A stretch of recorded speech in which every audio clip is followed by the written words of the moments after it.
Well, welcome everyone. It's Wednesday night, course spotlight time. I'm Kathy Lawson, Chief Knowledge Officer of the Great Discovery. It's always my pleasure to host this because it's about learning. And when we have really great course creators and really great content, man, we get a chance to learn. And it certainly sounds like that is going to be the case tonight. Shiraz, I've heard nothing but good things already tonight. So you've already got a great big buildup. But let me go ahead and for those of you that don't know him, I'll introduce you and then we'll turn it over to him. So Shiraz is an award-winning author, international speaker, and reality interventionist who helps people permanently rewrite the stories that are keeping them stuck. Renowned for his groundbreaking work on reality addiction, Shiraz empowers entrepreneurs, healers, and high achievers to break free from unconscious patterns of struggle, whether it's illness, financial limitations, or self-sabotage, and shift into lives of abundance, ease, and joy. Through his transformational book, How to Rewrite Reality, and his powerful programs, Shiraz has helped thousands around the world stop subconsciously choosing hardship and start consciously creating success. His work not only changes lives, it changes the way people see reality itself. So tonight, Shiraz is going to talk about his course, the number one thing keeping you from big business success. So Shiraz, I'm going to hand it over to you. All right, thank you. All right, so sometimes the thing you hate most is actually your secret source of joy. And this may not make sense, but I found this out with not making money. I hated not making money, okay? And wondering if I'm going to pay all my bills, not being able to afford the things I really wanted, and just being in this place of frustration that no matter how hard I seemed to work, nothing changed. So I really hated not making money.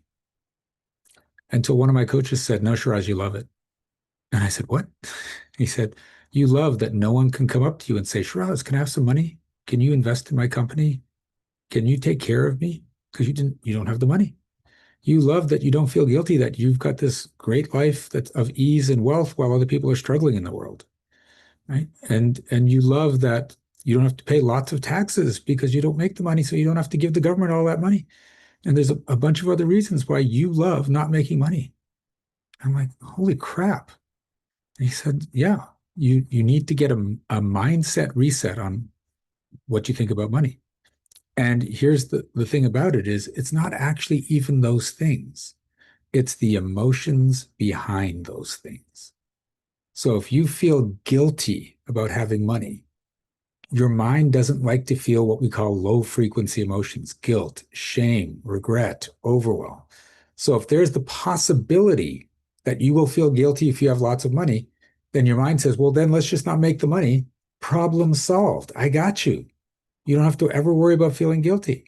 If you're worried about being overwhelmed with people saying, can I have lots of money? Can you take care of me? Please give to my charity. You've got the money. And you're like, I don't want to deal with all that. Then your mind says, you know what? If we don't make the money, don't have to worry about that. And if you hate paying your taxes and giving it to the government, you're like, oh, this frustrates me all the time. They're never going to use it the right way. Well, if you don't make a lot of money, you don't have to give a lot of taxes to them. Problem solved. Your mind always has your back and it's protecting you from emotional distress. But here's the secret. If you've got that money and someone comes up and asks you for it, and instead of going into feeling pressure or overwhelmed, you're like, oh, you want money for that? Yeah, no, I'm not going to give it to you. Right? Oh, you need money for that? Oh, yeah, I like that idea. I'll give you money. And you're in this place of choice rather than pressure, rather than obligation. Because I know a lot of people, they think if I have a lot of money, I'm obligated to help people. And you're actually not. You now have the choice of who and when you're going to help people. That's the wonderful thing about being in that place of choice and freedom. And as soon as you let go of that belief that you have to feel these things, then your mind says, okay, let's let the money come in. And you'll suddenly realize that some of the things you were doing before work, right? Einstein, people say Einstein said it, but I don't know if it's actually true, that if you do the same thing over and over again and get different results, that's called insanity. I have found that once you have a shift like this in your thinking, you could do the exact same thing again and get a different result. It's kind of crazy. So if there are consistent results in your life that you do not like, I want you to get that those are there because they are the solution to some emotional problem that you are not looking at. And when you fix the emotional problem, the physical problem goes away. So when that physical problem comes up, I'm not making the money I like, I'm not having the relationships I want, I'm sick.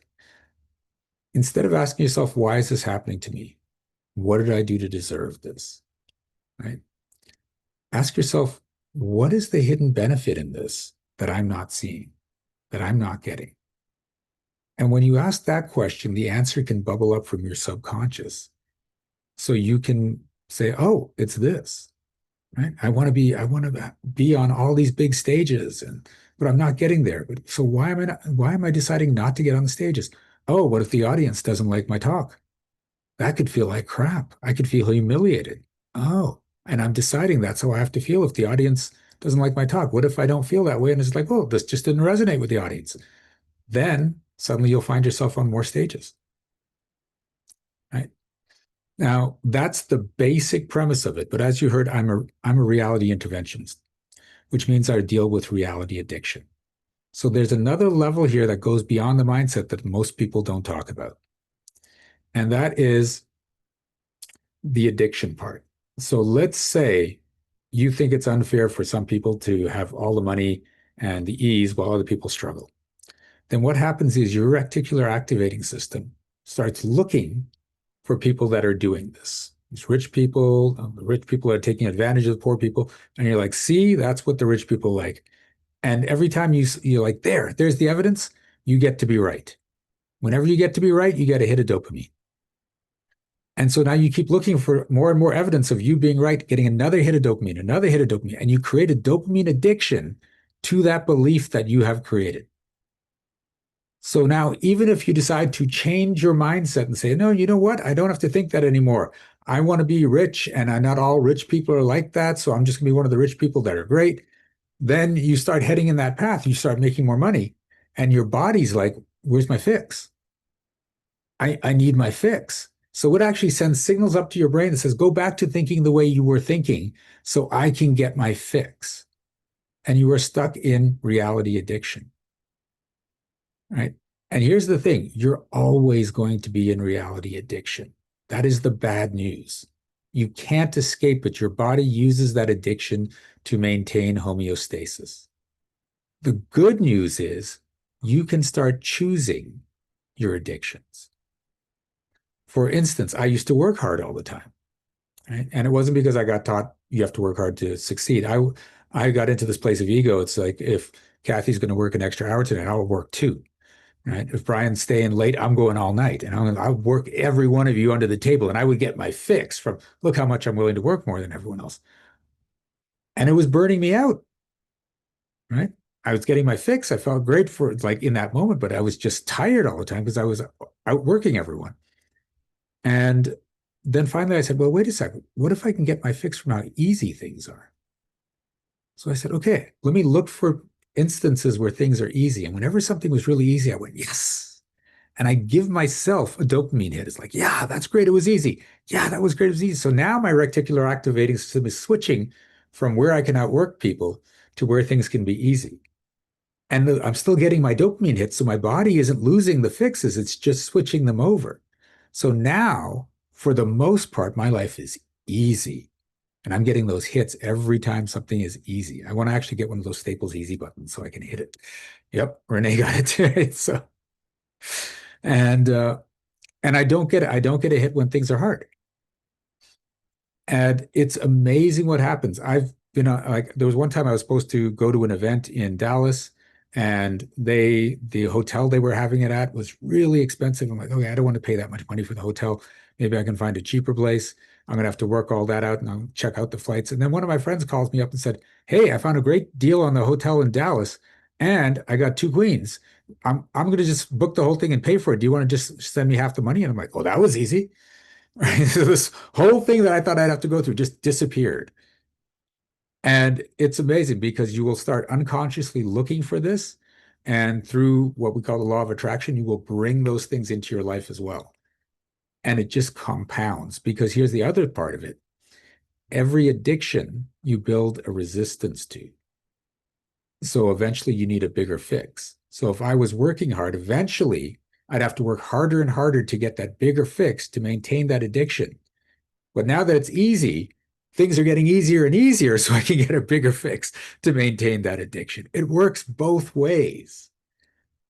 And so once you get this and start to live your life this way, everything changes. You can get addicted to growth in your business. You can get addicted to better health. You can get addicted to more money.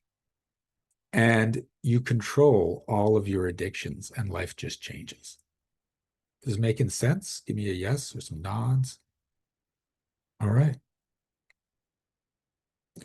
So that is basically what the my course is on, and how to do that. And I'll give an example that actually isn't in the course, so you can watch the course and still see new stuff. And that is, I used to make $100,000 a year every year, and that may sound great if you're not making $100,000 a year, but I could never make more. And no matter what I did, what strategies, what coaches I worked with, what promotions I did, it never went over $100,000 until I worked with a coach. And he said, and we found out that when I was young, when I was in my teens, people would say, Shiraz, you're smart, you're creative. We have zero doubt that you're going to be making millions. And I thought, oh my God, this is great. And then they said, and you're going to have a house on the beach, you're going to be traveling the world. I'm like, oh, this is fantastic. And everyone sees it for me. Great. And then we get to come hang out with you and swim in your pool, and you can pay for us to travel with you wherever you go. And I was like, wait, what? And I was like, they're going to leech off me. Holy crap. And so my mind made a decision that $100,000 is high enough that I could live comfortably, but not so high that all the people will descend and start to take money from me. And so then that's why I stayed at that level. And then I would see other people that were making more, that had people coming up and asking them for money and pestering them and stuff like that. When I changed my viewpoint, like I described earlier, it's like, okay, if you ask me for money, I'm like, do I want to give it to you? Maybe, maybe not. We'll see. Over the next year, I added $100,000 more to my income. Right.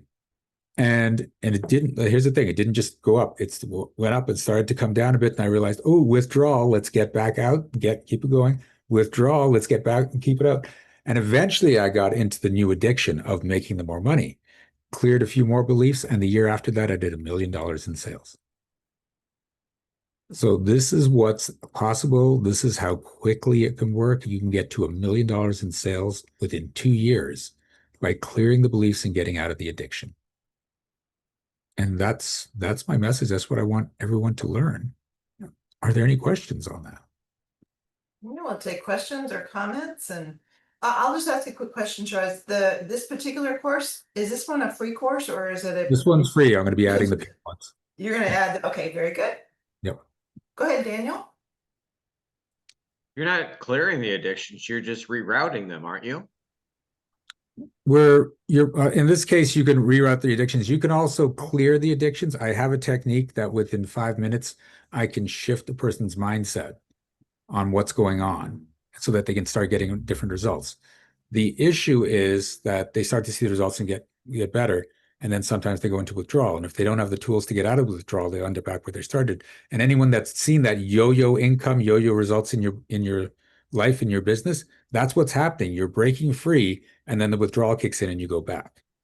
So when I work with people, it usually takes about 6 months to get out of an addiction. So we work for a minimum of that. And so we replace the addictions with new ones as often as we can, but sometimes you don't have something to replace it with. It's just, I don't know what I would even put there. So we just get rid of it. Got it.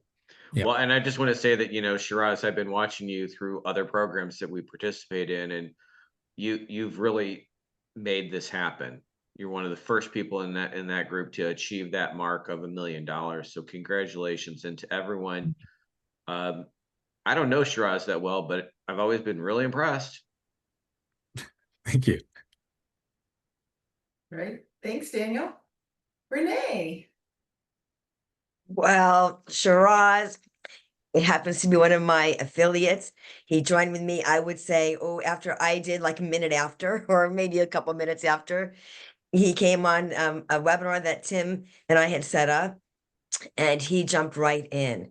And I'm saying, Shiraz, you got to get your stuff up there. You got to get your stuff.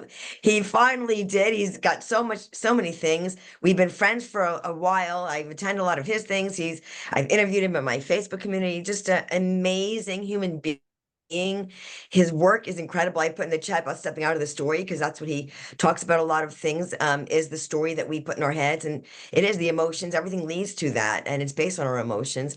So I encourage everybody to take his course. I did. I even sent him a message right away that I took his course and gave him a review. Something I want everybody here to know, and when you're watching the replay of this, that the Great Discovery sends you. I did it anyway, but after I already took the course and reviewed it, I got an email saying, would you like to review this course that you just took? So they really support the learners, the affiliates, the creators who take other courses. If you haven't, done a review, you might want to go in and review the person's course. So it's really a great system that's set up automatically, that they get that in their email. And I do encourage everybody to go in and connect with Shiraz, take his course. He's going to be putting more things up here. It's just, he's an incredible guy. So, yeah, thank you for being part of my team and the Great Discovery entire team, because we are all one big team anyway. And I'm just grateful that you joined with me over close to 2 years already. So thank you. Has it been 2 years? It's close to, because I've been there a year and my a half, God. and November I think is going to be 2 years. So it's coming up. It's coming up. Okay. Yeah. Anyway, you're great, and thank you so much for being here and doing this. I'm grateful. My pleasure. Thank you for inviting me. Absolutely. Thanks, Renee. And Renee makes a great point, right? This is a free course right now. So promote it, share it, get it out there. People are watching Shiraz's material. And then as the other courses come in, they're just going to go for it. So, I mean, there's wonderful material there. So definitely take advantage of that. Dr. Harris. Yeah, great presentation. Loved it. Heard a lot of very useful facts and approaches. Is it helpful to look back over some of your past experiences to, I guess, to see how some of the bad behavior has impacted you to help prepare you to go forward? So you want to look at the past as much for the purpose of, oh, look what I did to justify my story, right? And without getting into regret about it, it's just observation that, oh, I had this story, therefore this showed up in my life. And I want you to get this. All the evidence of your story you threw in there, right? So I'll give you an example. So say there's a little girl on a playground, and a little boy runs up and hits her and laughs and runs away. Now, all we know is what happened. We don't know why. It could be that he likes her and he's trying to get her attention. It could be that they're playing a game of tag and she didn't know. It could be that some kids dared him to go hit her and see what happens, right? But we don't know that. We just know what happened is he came up, hit her, and ran away. She makes a decision, boys don't like me, from that one incident, right? And so now once she's made that decision, she creates a belief out of it. So then what happens is whenever she interacts with a boy, if he doesn't like her, she's like, see, boys don't like me. And she logs that evidence that I'm right. She's getting her dopamine fix that I'm right about boys don't like me. And there's the evidence. If boys are just neutral to her, it's just white noise. It doesn't register either way. If boys are really nice to her, it does not actually go as evidence that boys like her, the counter evidence. She starts thinking, what's he up to? What's he want? Because I know boys don't like me. She ignores it as evidence to the counter. So as she goes through life, she can look back and see, there it is again. He doesn't like me. He doesn't like me. He doesn't like me. When she gets into high school, she'll be attracted to guys that won't be attracted to her because boys don't like her. There will be boys that ask her out and she's like, I just don't feel anything for him. There's no interest whatsoever. The evidence that the guy likes her, but she just dismisses it, right? And then when she gets into the workplace, she will unconsciously look for a job where there is a misogynistic boss because boys don't like me. And then she'll complain about her boss all the time, right? Complain about the other guys in the office. And meanwhile, she's been dropping this evidence all the way through her life and ignoring evidence to the contrary so she can be right. So when you look at your life, you're just like, wow, look how I made that real. And you might actually start to see, oh, here's something that was not that, was the opposite of that, but I just didn't register it. And here's the cool thing. When you change a belief, all that evidence that you had of the old belief is now invalid. It does not matter. It does not count. You're starting fresh and you can do whatever the hell you want. Okay, thank you. You're welcome. Joyce, I see your hand up. Yes, thank you so much. Beautiful analogy here. Now, is the dopamine built in your course so that when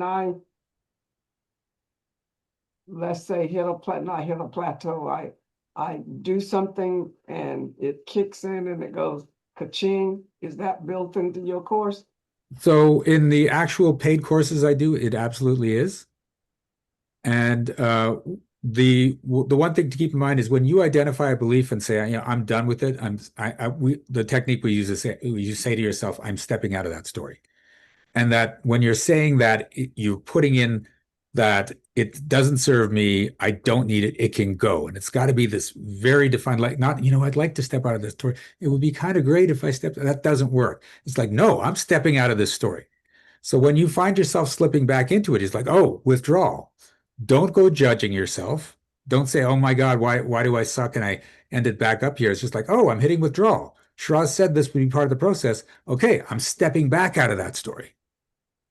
Right? I don't need that story anymore. It can go. And then you'll find yourself going up, starting to get the withdrawal, get out of it, step out of it again, go some more, start to get the withdrawal again. And you'll eventually get to this new level of success, whether it's in your business, your health, your relationships, and you'll get stuck there. You'll get addicted to that. And that's fine. It's a new level.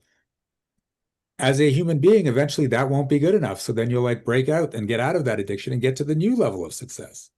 And then you just continue that process. Thank you. You're welcome. Thanks, Joyce. Anybody else? Questions or comments? And if people are curious, I could do a little demo about what the process is like to clear it. Joyce is like, oh, hell yes, let's do this. All right. Please, that would be wonderful. Okay. So if I Need a could volunteer? Yeah. I need a volunteer. Daniel, okay. All right. So what's going to happen is I'm going to have a conversation with Daniel. It's only going to take a few minutes. And when I talk to him, I can tell when his conscious beliefs match his unconscious beliefs. So Daniel could say, I want to make a lot more money. And I could say, nope, you don't. I'm not calling him a liar. I'm just saying your unconscious doesn't want that money. So then we're going to dig down to find out what the story is that's causing him to have that belief. When we get to the story, I'm going to say, Daniel, are you willing to step out of that story? If he says yes, the way I told you to put the step out of the story, that yes has to contain all that, then it's going to shift for him. We're actually rewiring your neural pathways when you're in that definite yes. Now, here's the cool thing. If you're watching and you've got the same story as Daniel, then when I say, Daniel, are you willing to step out of that story? You could say yes, and it's going to shift for you because you're the ones doing the change. Stay muted if I'm working with Daniel, so because your yeses could disturb him. And it doesn't have to be exact. If we're working on a story about his mom, and that's the reason he can't make a lot of money because something about his mom, and you're like, I've got that, but it's about my dad. Then in your mind, change it to your dad. It's going to shift for you as well. So Daniel, what are we working on? Would you like me to spotlight Daniel? Sure, that would be great. Okay, and we do stop at half the hour. Yes, So yes. just It will okay. not take long. Great. There you go. Okay. All right. What are we working on? Need to make more money. So that's not coming up true. Okay. Okay. So is it safe to make a lot of money? Yes. Okay. That's fairly true. Does making money mean more responsibility? Yes. Okay. So your mind hates responsibility. Okay. Responsibility always feels heavy. Responsibility doesn't feel like there's any choice involved. One of the things that I loved most growing up with Spider-Man, with great power comes great responsibility. That is one of the most crippling beliefs you can have. With great power comes great opportunity. Okay. Okay. So when you attach money to responsibility, you are making sure you don't make lots of money because it's going to get heavier and heavier with every dollar you grow. I see that. Okay. So are you willing to step out of the story that the more money you make, the more responsibility you'll have?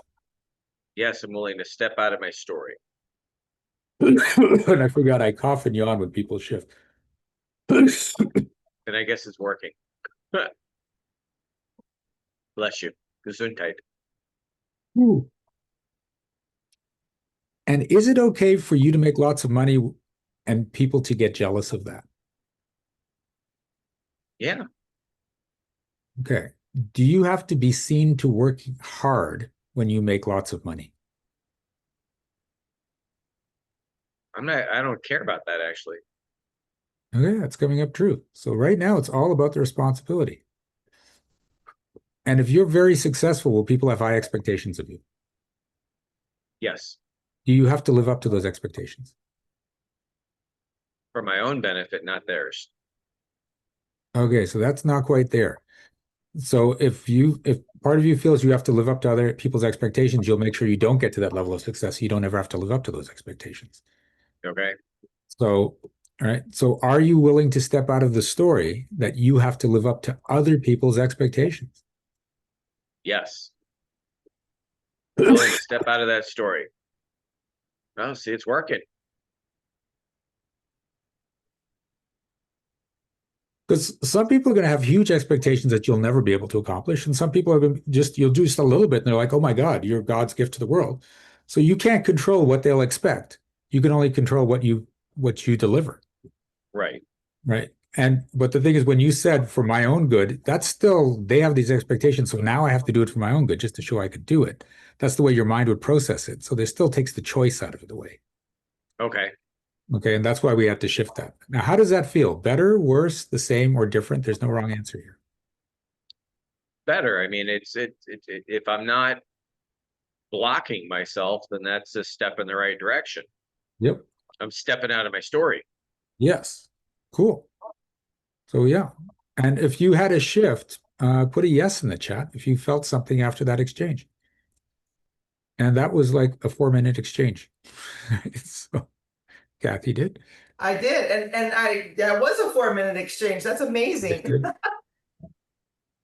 Okay.